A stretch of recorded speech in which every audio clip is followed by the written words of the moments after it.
Welcome to Just a Taste, a place to season your soul. Thank you for joining us at Just a Taste, where today we look at what's your name.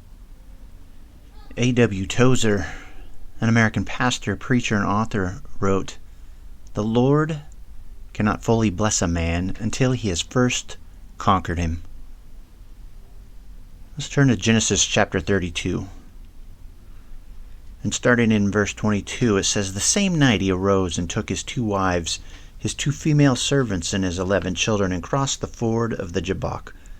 He took them and sent them across the stream and everything else that he had, and Jacob was left alone. And a man wrestled with him until the breaking of the day. And when the man saw that he did not prevail against Jacob, he touched his hip socket, and Jacob's hip was put out of joint as he wrestled with him. Then he said, 'Let me go, for the day is broken.' But Jacob said, 'I will not let you go unless you bless me.' And he said to him, 'What is your name?' And he said, 'Jacob.' Then he said, 'Your name shall no longer be called Jacob, but Israel, for you have striven with God and with men and have prevailed.'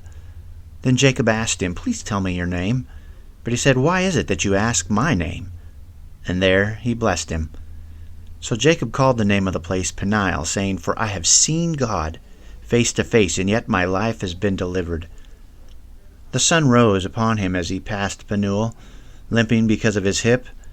Therefore to this day the people of Israel do not eat the sinew of the thigh that is on the hip socket, because he touched the socket of Jacob's hip on the sinew of the thigh." See, we find here that Jacob is in a crisis.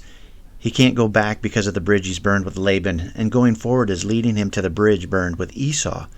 But it is here, in the midst of all that is going on around him, that he can't help but turn his attention to God. I mean, perhaps you have witnessed how sickness, the loss of a loved one, a national emergency, or even a public embarrassment can be used of God to humble our hearts and to call upon His name. Sometimes God's appointed means of grace is getting us stuck and afraid, and that's exactly where Jacob is.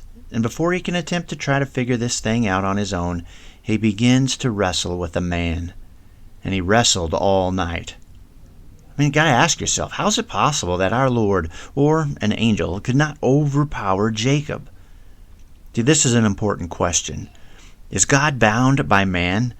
Is God ever left helpless? See, I want you to notice something. The man, or the angel, had the power to disable Jacob at any time. And we find that when it began to get light and the angel wished to leave, all he had to do was touch Jacob's hip socket and wrench it out of place. I mean, if the man could win whenever he so desired, why didn't he? And so I would suggest that it was because the struggle was necessary for Jacob's growth. See, Jacob had to get to a point.